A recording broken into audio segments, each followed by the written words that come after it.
2 years after my husband passed, his attorney called me and said, "Thomas left a video recording in my care for your eyes only. Please come to my office tomorrow morning. And do not mention this to his brother." When I saw what was on that recording, everything I thought I knew collapsed and rebuilt itself in the same breath. Good day, dear listeners. My name is Hannah, and I'm so glad you've found your way here. Please like this video, and when you're done listening, tell me what city you're joining from. I love knowing how far these stories travel. Now, let me tell you what happened to me. For 34 years, my husband Thomas was the steadiest man I've ever known. He grew up in Gatlinburg, Tennessee, the son of a carpenter, and he carried that same quiet craftsmanship into everything he touched: our home, our finances, our marriage. Thomas worked as a civil engineer for the county for 32 years before he retired. We raised 2 daughters, Claire and Natalie. We spent our summers at the lake house his parents had left him in the mountains outside Knoxville, a modest A-frame on half an acre of waterfront that had been in the Mercer family for 40 years. It wasn't worth a fortune, but to us, it was priceless. Thomas proposed to me on that dock. We scattered his mother's ashes from that dock. We taught both our daughters to swim off that dock. Thomas died of congestive heart failure 26 months ago. He was 69. The doctors had warned us it was coming. And still, nothing prepares you. I was 64 years old, a retired high school English teacher, and suddenly I was alone in our house in Asheville, North Carolina, with a closet still full of his flannel shirts and a calendar still marked with his cardiology appointments. His brother Raymond and Raymond's wife Diane were kind to me at first, or what I thought was kindness. Raymond is 4 years younger than Thomas was, 61 now, a man who has always lived in the long shadow of his older brother's steadiness. Where Thomas saved, Raymond borrowed. Where Thomas built, Raymond speculated. Over the years, Thomas had quietly helped Raymond out of more than one financial difficulty, always without making a show of it, always without expecting anything back. I knew about some of those loans. I found out later there were others I didn't know about. For the first year after Thomas died, Raymond called every week. He and Diane drove up from Chattanooga twice to help me with things around the house. He seemed genuinely grief-stricken over losing his brother. I was grateful for the company. I told myself that this was what family was for. I told myself that Thomas would have wanted this. Then, 14 months after Thomas was buried, the phone rang on a Thursday afternoon in August while I was deadheading the roses in the front yard. I pulled off my gardening gloves and answered, "Mrs. Mercer? This is Paul Whitfield. I'm an attorney at Whitfield and Associates in Knoxville. I handled your husband's estate." I remembered him a quiet, careful man in his 50s who had walked me through the will with great patience in those terrible first weeks. "Yes, Mr. Whitfield. What can I do for you?" His voice dropped slightly. "I need you to come to my office. There's something Thomas left in my care, a video recording he made about 18 months before his death. He was very specific in his instructions. It was to be given to you, and only to you, 14 months after his passing. 14 months. Thomas had calculated 14 months. "What's on the recording?" I asked. "I truly cannot discuss that over the phone. But Mrs. Mercer and I want to be very clear about this. Thomas's instructions were explicit. He asked me to request that you not mention this call to Raymond." The roses blurred in front of me. "His brother?" "Yes." "I'm sorry to be mysterious. I assure you, everything will make sense tomorrow. Can you come at 10 o'clock? I said yes. I stood in my garden for a long time after I hung up. The sun warm on my shoulders, my heart somewhere cold and frightened. Thomas had prepared something. Thomas had waited 14 months to deliver it. I didn't sleep that night. I lay in our bed, going through years of memories, looking for something I had missed. Thomas had been so careful about the lake house after his parents died. Updating the deed, making sure the property taxes were current, talking to me about what we'd leave the girls someday. He had loved that place with a depth that was almost spiritual. I couldn't imagine why Raymond's name would be attached to any concern about it. Raymond had never shown much interest in the lake house. Or so I had thought. The next morning, I dressed and drove the 2.5 hours to Knoxville without telling anyone where I was going. My daughter Claire called while I was on the interstate. I let it go to voicemail, something I never do, and felt guilty the entire rest of the drive. Mr. Whitfield's office was on the second floor of a brick building near Market Square. He met me at the door himself, shook my hand, brought me coffee I didn't touch, and sat across from me at a small table with a laptop already open. "Before I play this," he said, "I want you to know that Thomas came to me in good health, of clear mind, and completely of his own volition." He was very deliberate about every word. He turned the laptop toward me. Thomas was sitting in what I recognized as Mr. Whitfield's same conference room. In a dress shirt, I remembered. His silver hair freshly combed. He looked healthy, or healthy enough. His hands were folded on the table. He looked directly at the camera with those steady gray eyes. And the moment I saw his face, I pressed my hand over my mouth to keep from making a sound. "Hannah," he said, "if you're watching this, it means Paul has done exactly what I asked, and I owe you the truth I should have told you in person. I'm sorry, I didn't. I kept hoping I was wrong. I kept hoping that if I didn't say it out loud, it wouldn't be real." He took a slow breath. "About 2 years ago, I discovered that Raymond had forged my signature on a quitclaim deed for the lake house property. He used a notary I've never met at an office in Chattanooga, and he recorded it with Knox County. As of that filing, the deed lists Raymond as co-owner of the property with right of survivorship. I didn't authorize it. I didn't know about it until a friend at the county assessor's office noticed a discrepancy and called me. I felt the room tilt. I confronted Raymond. He said it was a misunderstanding, that a real estate agent had told him it needed to be updated for insurance purposes, that he would have it corrected immediately. That was 18 months ago. He has not corrected it. He has, in fact, hired a property attorney in Knoxville, a man named Gary Ingram. And according to Paul, Ingram has been making quiet inquiries about the property's assessed value and the waterfront easement rights. Thomas looked down at his hands for a moment. Then, back at the camera. "I am leaving a packet of documents with Paul. Copies of the fraudulent deed, correspondence between Raymond and Ingram, and a certified letter I sent Raymond that he never responded to. I am also leaving a corrected, properly executed deed, transferring full ownership of the lake house to you and the girls, which Paul has already recorded with the county. Raymond's fraudulent deed will need to be legally voided. Paul will help you. But Hannah, I need you to know that Raymond will fight this. He is in serious financial trouble, worse than you know, and I believe he has been counting on inheriting or claiming that property for years. He may have been counting on it since before I was even sick." His voice stayed even.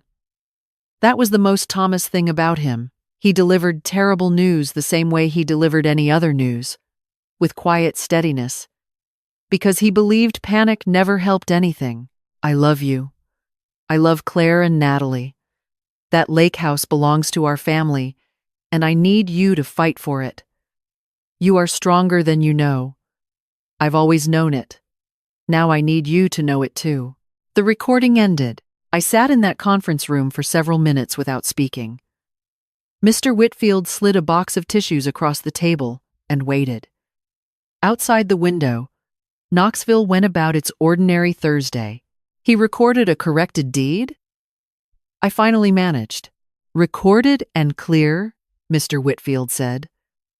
"But Raymond's fraudulent deed creates a cloud on the title that will require a court order to clear. His attorney has already filed a motion in Knox County Circuit Court claiming that the quitclaim deed was valid and that Raymond is entitled to co-ownership and right of survivorship. He filed it 10 days ago. 10 days ago. While Raymond was texting me photos of the tomatoes he was growing in his backyard and asking how I was sleeping. What do we do? Mr. Whitfield opened his own folder. We file a petition to void the fraudulent deed.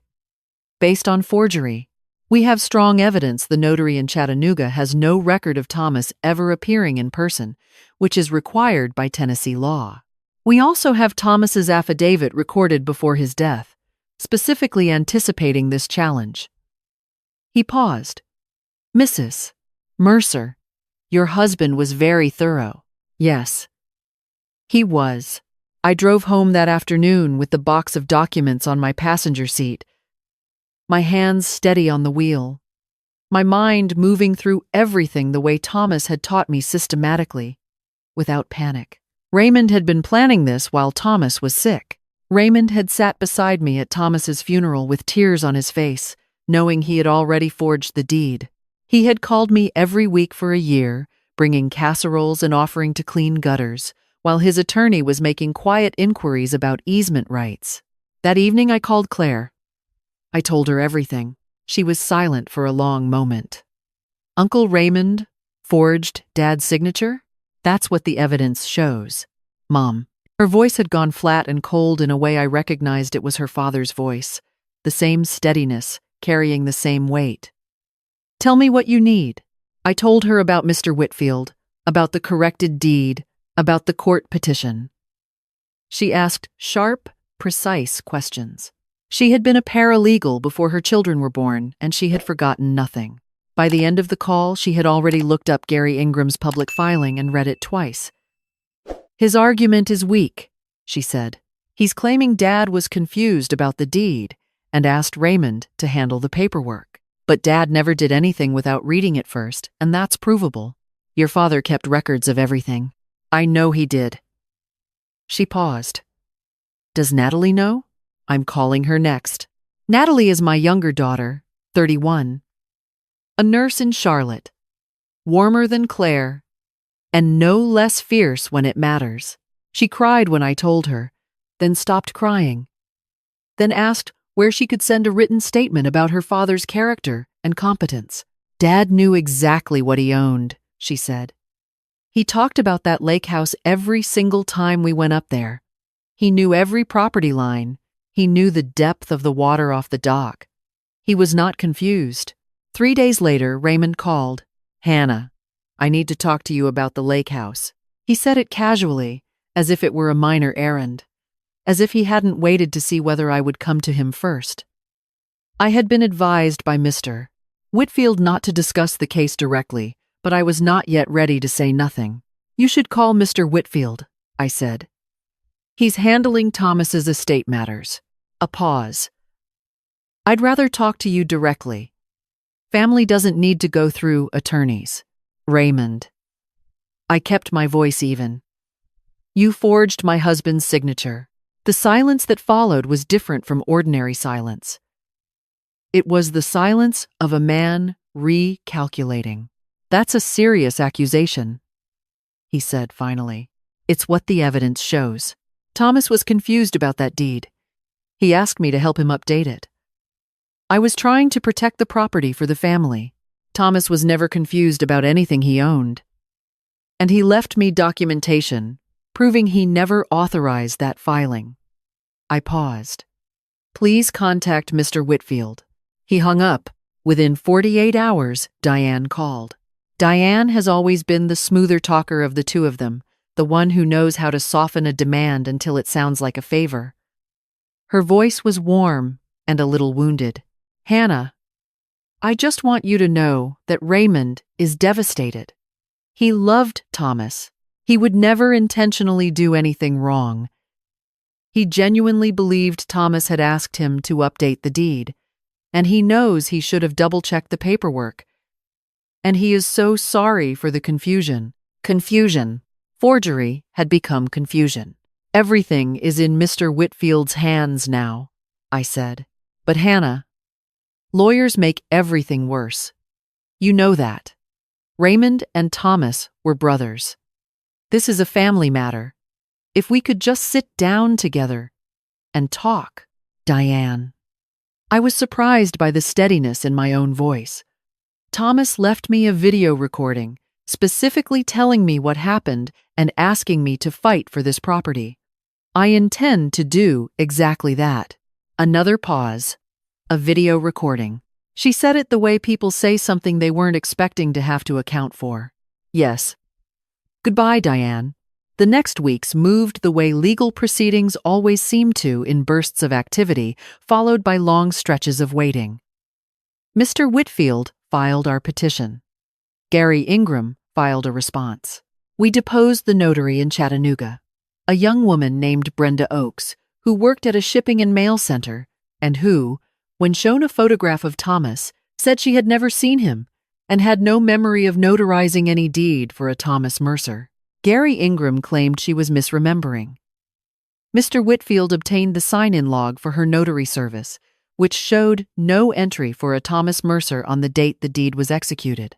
It was during this period that my neighbor Dorothy, who has lived across the street from me for 22 years and who knew Thomas as well as anyone outside our family, knocked on my door one evening with a bottle of wine and a look on her face that meant she had something to say. I need to tell you something I probably should have told you sooner, she said, sitting at my kitchen table. About 14 months ago, I think it was around March, Raymond came by the house when you were visiting Natalie in Charlotte. He rang your bell.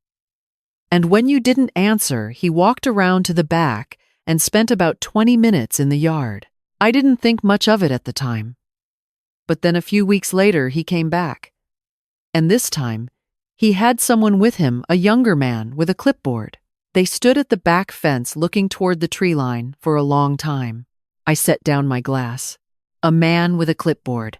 I thought maybe Raymond was dealing with some kind of property maintenance question, something you'd asked him to check on. I should have mentioned it. I'm sorry I didn't. Dorothy wrote a statement. Mr. Whitfield added it to our file. We also subpoenaed Raymond's email records, and that was where the picture came fully into focus. Beginning 3 years ago, 1 year before Thomas died, Raymond had been corresponding with Gary Ingram about the lake house. Not about updates or corrections, about sale prospects, about what a waterfront A-frame on that stretch of the Clinch River was worth to certain buyer categories, about the fastest legal mechanism to establish co-ownership in the event that a will did not reflect verbal agreements between brothers. Verbal agreements. Raymond had been building his claim on the fiction of a verbal agreement for 3 years. There were also emails to Diane. In one, sent 8 months before Thomas passed, Raymond wrote, "Thomas won't contest anything once it's filed. He's too sick and too proud to want to fight with his own brother.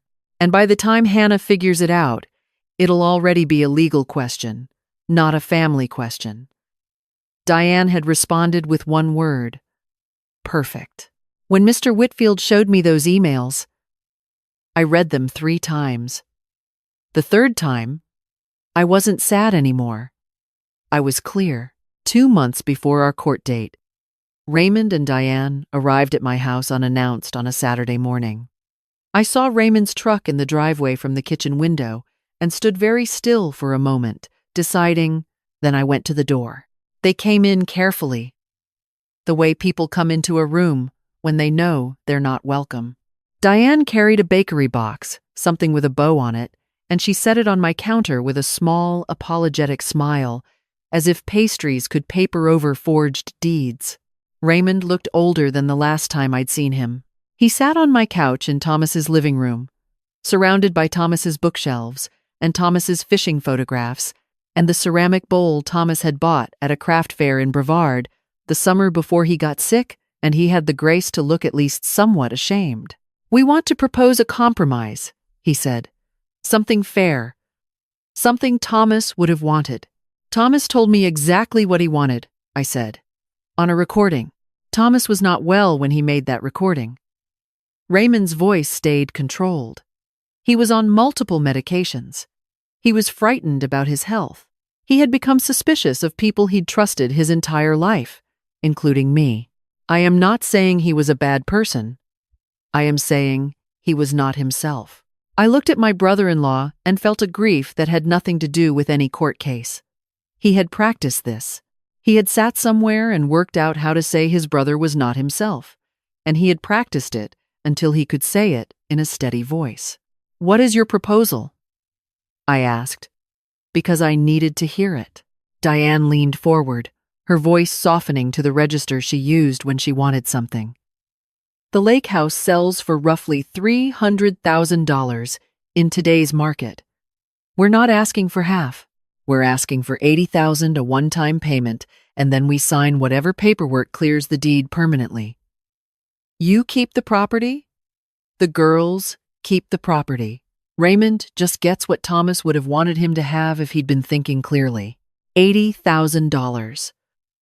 For a deed Raymond had forged, dressed up as the reasonable thing, the thing Thomas would have wanted. And if I say no?" Raymond's expression shifted just slightly, but I had been watching his face for 34 years. Enough years to know what lived underneath the reasonableness.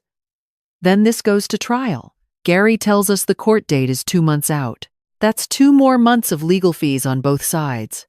2 more months of your name attached to a property dispute in Knox County records. 2 more months of stress for you and the girls." He paused. "You're 66 years old, Hannah. You're alone. Is this really how you want to spend your time?" Something settled into place in my chest, the same thing I had felt when I watched Thomas on that recording, that steadiness that had lived in him and that I had apparently absorbed over 34 years without realizing it. "I want you to leave my house," I said. "Hannah, I want you to leave. And Raymond, I want you to understand something. I am not a lonely old woman who can be worn down into a settlement.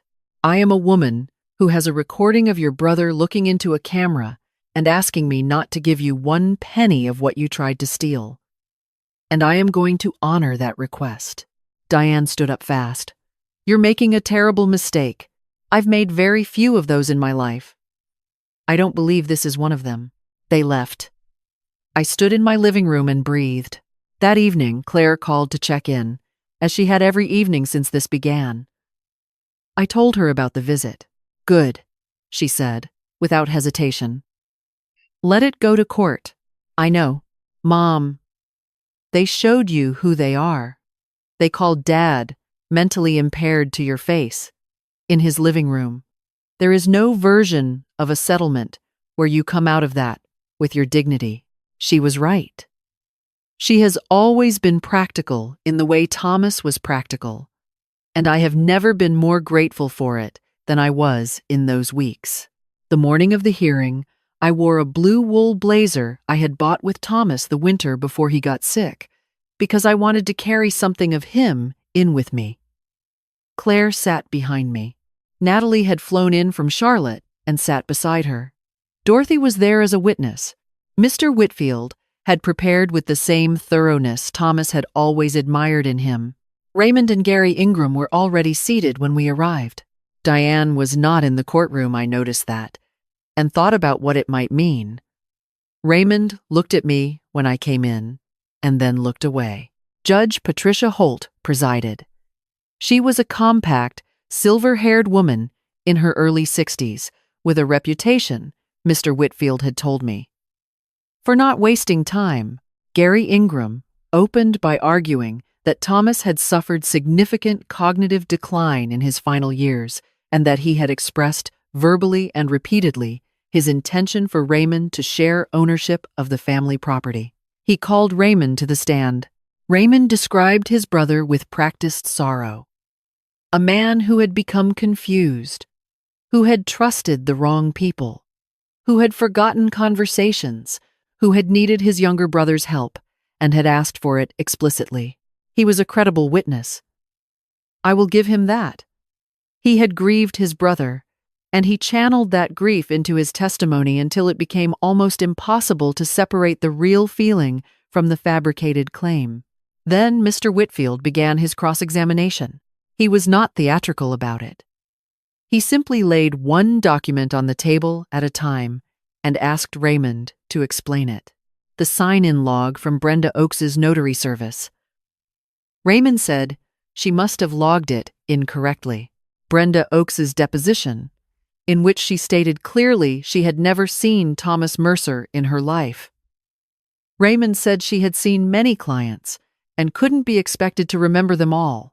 Thomas's certified letter to Raymond, sent 18 months before Thomas died, asking Raymond to correct the fraudulent deed and receiving no response. Raymond said he had responded by phone. Phone records subpoenaed from Raymond's carrier showing no calls to Thomas's number in the 6 weeks following that letter. Raymond said he might have used Diane's phone. Diane's phone records, also subpoenaed, showing no such calls. Raymond said nothing.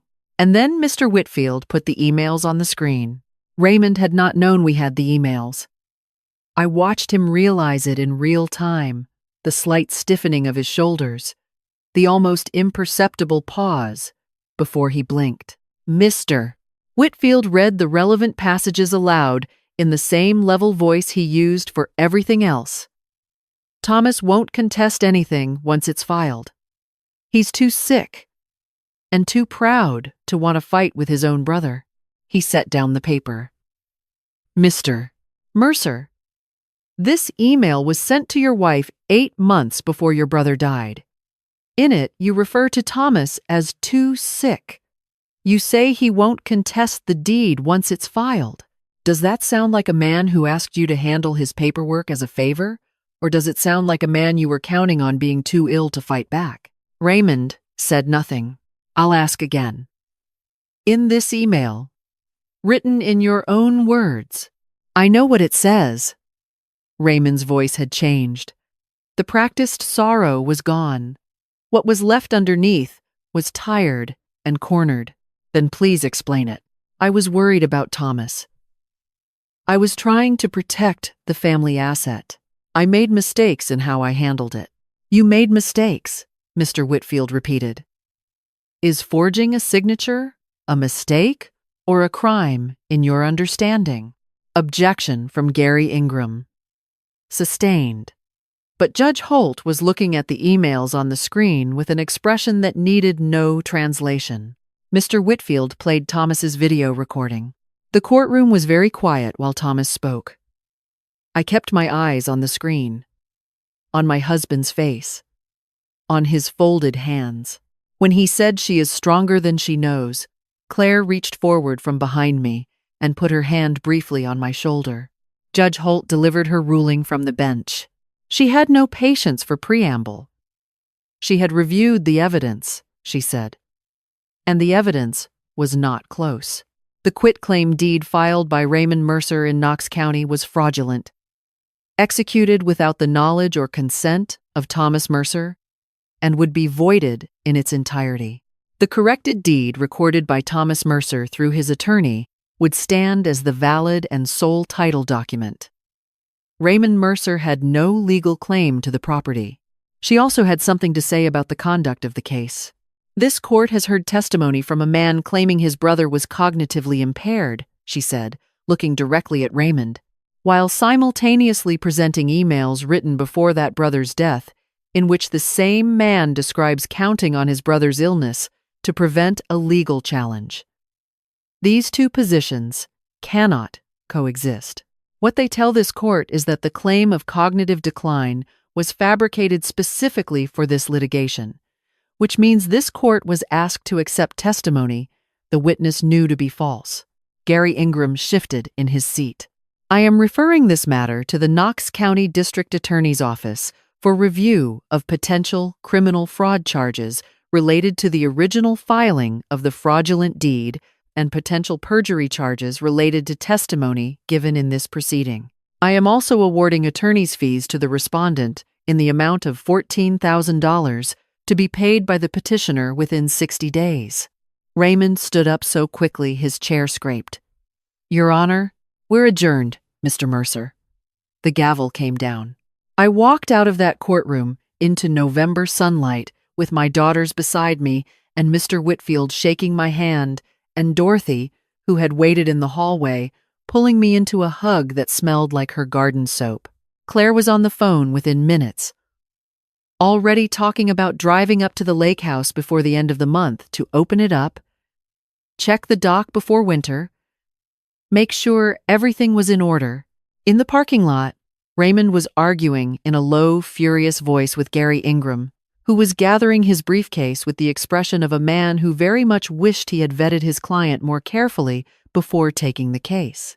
Diane was there, after all. She had apparently been in the parking lot the whole time, waiting. She saw me come out and looked away. I didn't stop. I didn't need to say anything to them. Thomas had said it already. In that recording, steady-eyed, clear-voiced, his hands folded on the table, and a courtroom had just agreed with every word. In the months that followed, things settled in the way they do after a long storm. The DA's office opened a preliminary inquiry into the deed filing. Gary Ingram quietly withdrew from Raymond's representation.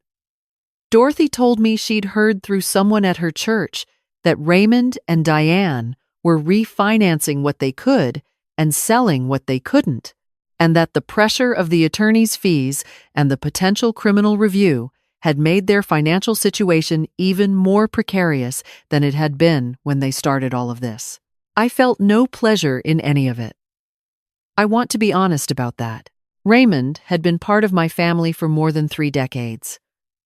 Whatever he had become, I remembered also the man who had driven 4 hours in a snowstorm to be at Thomas's side when Thomas's father died. That person had existed.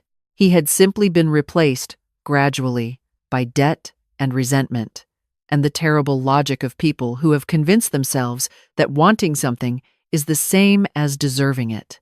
The following April, I drove up to the lake house alone for the first time, just to see it in spring. The redbuds were out along the bank, and the water was high from a wet March. And I sat on the dock for a long time in the early morning, with my coffee and my quiet and the sound of the river moving over the rocks below. This was the dock where Thomas proposed to me. This was the dock where we scattered his mother's ashes on a gray November morning 30 years ago. This was ours, mine and Claire's and Natalie's, and no one had taken it. Natalie called while I was sitting there. "How does it look?" she asked.